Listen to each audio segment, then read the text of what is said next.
Welcome back to a new video. So this video will have two sessions in it, the one from Saturday and for Sunday. Sorry if you heard all that creaking behind me. I just leaned back in my chair so you'd be a little bit more comfortable as I'm bubbling and stubbling through the commentary for these workouts. But this session on Saturday, I was very tired from the previous day because I did obviously a pretty in-depth one the previous day, so I wasn't feeling very fast or snappy or anything like that, but was still able to get up to 100 in the power snatch. Ended up missing 105 and just wasn't feeling snappy enough for it. Just want to get to the point with power snatching to where eventually, the 105 is a routine, kind of like how 100 is. Like, no matter how I'm feeling, I'm able to do 105, and then on those days I'm still able to take cracks at, say, like a 110 power snatch, and ideally in the future more. But it's one of those things. It's a good goal to have, but it's not a critical thing that is going to make or break my snatching. It just kind of means that I'm moving the bar fast and theoretically moving it effectively if I'm able to progressively power snatch more weight, and tends to correlate pretty well to my actual snatch as far as my ability to power snatch a heavy weight and to be able to snatch a heavy weight. More correlative than a heavy power clean is to my full clean. I think that's just because my leg strength and the depth I can catch cleans are pretty good. But after the power snatches, moved on to doing some push presses, and then I moved the greens on the inside since Justin was there training as well. I'm not just a psychopath, but I guess I am, but not for stuff like that. But I was just doing doubles, got up to 115 for a double, tried to do it for a triple, ended up missing the third rep, but was very happy to do it for a double, and want to eventually get the push presses up to doing doubles with 120. Obviously, even more would be ideal, but that's kind of just the goal with the push presses, not necessarily to push to a maximal weight, but to just kind of push the doubles up. Kind of similar to snatching as well. Like I've been trying to do snatch doubles and trying to push those doubles up. I'm just trying to push, I guess, volume in a sense up in those ways. But push presses were feeling really good. They're moving and grooving. That's why I even thought about attempting the triple here. The power clean was pretty easy, but definitely got to keep trying to move the elbows faster. So I'm saying that completely bizarre, but trying to move the elbows faster when I have the straps on, and it's a good kind of training tool for that. I would never do full cleans with straps on because I like the bones in my arm to not be snapped in half. But for power cleans, if I end up not moving fast enough, I just miss the power clean, so it's not really that dangerous for powers. But for fulls, it's menace behavior to clean with straps on, I think. But some people can get away with it. Some people have the mobility. I don't trust. I don't trust the mobility with that. But also wanted to add some behind the neck jerks back in since my shoulder's been doing well and I have the mobility back in it. The issue with trying to do them before is that if your shoulder's pushing the weight forward and you're doing behind the neck jerks, you're just going to push the weight into the back of your head, which is of course not ideal. But these are feeling good, and I just had the goal to get up to 140. Obviously not to do reps, to worry about re-racking or anything. I'm still re-racking from the front, or to the front from the back, just to make it a little bit easier, and I'm not worried about trying to bring it down there because it's still a little bit uncomfortable to kind of control it all the way down.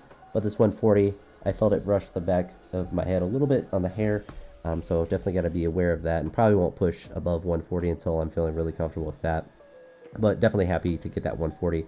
Once I get the blocks set up at the house, and I'm not just being lazy, like I could literally do them today. I'm just being lazy about setting them up. But once I get them cleaned off from the back patio and I get all the blocks up, I'll be able to do jerks and snatch push presses and stuff like that. I just kind of have to organize the shed a little bit better so I can have them stored out there and just kind of man up and just move around because they're wooden blocks, so they're very heavy. Snatch balances on this day did not go well. I saw there missed 90 and had to do a Ooga Booga power clean up to reattempt the 90 because I knew I'd be able to do it. Just kind of lost focus with it, but went up to 110 after this, and then tried 130, but the 130 just felt unstable when I was catching it, and it was kind of just moving around too much, so I decided to throw it off and not try to go down with it. I don't think I would have been able to do it, but it was just one of those reps where it's like it didn't feel right, and so if it doesn't feel right, just throw it off. I mean, especially like a snatch balance, like it matters, like all the lifts you do matter, but it's one of those things like if you miss a snatch balance, it's not the end of the world, and it's better to not try to push through a lift that feels unstable versus just dropping it and then moving on to something else. At that, and the fact that the goal or the focus of the session for me was to potentially do a heavy double in the front squat, but it was mostly just to push up the front squats a bit. So I was able to push them up successfully. Got up to 180 and did it for a very sneaky single, as you see. But it's nice that I'm more consistently getting up to that 180. It's the second time I've done it in like a week or whatever. And, did the double with 170, missed the double with 170, that was super close, and then actually did a double with 170. And so the fact that I can do 180 now somewhat consistently, just a good sign that my legs are getting better. And of course, I want the front squat to continue to move up, but the way that I will probably continue to drive it up is not through front squat volume, but is volume like this, where after I did that 180, I dropped down and did back squats and worked up with some triples and got up to 190 for a triple. Because for me, the idea of doing front squat volume is, in theory, and like as far as like a training principle, is a good idea, but it just beats up my front rack too much, and the limiter for me is usually my wrist and bicep and less of even like my upper back or even my legs. Like, it's the weights will move fine, but if I have to struggle at all and pitch forward slightly, the strain of my wrist and just upper, my arms in general, just trying to stabilize the weight back or trying to like flex back, it's just I don't really think it's that worth it, and it kind of just beats me up too much. Versus, like this, like I'm still obviously going to get some volume in doing that 190 squat triple. And obviously, want to do even more volume in the squat with that. But the way that I plan on building my front squat is to practice like that, maybe try to do like a heavy double like I was thinking of doing, but then to get the actual squat volume in through back squats for the most part. Maybe that will change, and maybe I'll get more confident to do, triples and maybe sets of 5, but probably not. If I know my body at this point, and I do a pretty good job of knowing it. But it was interesting after this session. So the previous day, I believe I did some.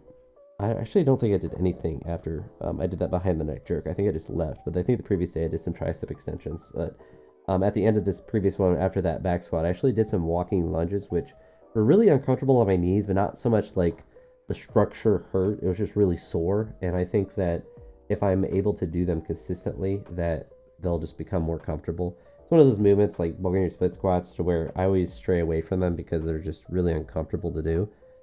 And I never really feel them on my quads, but I actually got sore glutes the next day from doing the walking lunges, and I did 3 sets of 16 steps, so 8 with each leg. So I'll probably stick around that mark and maybe try to get, just build that tolerance with it, because I think the unilateral work will just be generally good.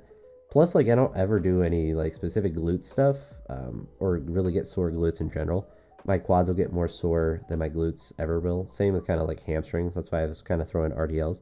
I don't really ever get like direct hamstring work. So just trying to work on all of the things and try to get all of the strengths and try to figure out things that I can do that not only can do at the gym but at the house, and lunges definitely fall in that category. So overall, 2 productive sessions, got a lot of good work in, and just want to continue to build off that momentum. And it's just at this point just building in the work and just trying to get back up to heavier and heavier numbers and trying to add in the variations that I've always done well in the past, like the behind the neck jerks, and just trying to get stronger, do all those fun things. But that's gonna be it for this one. If you made it to this point or any point of the video, I appreciate it, and I'll talk to you all in the next one. Have a great day. Peace.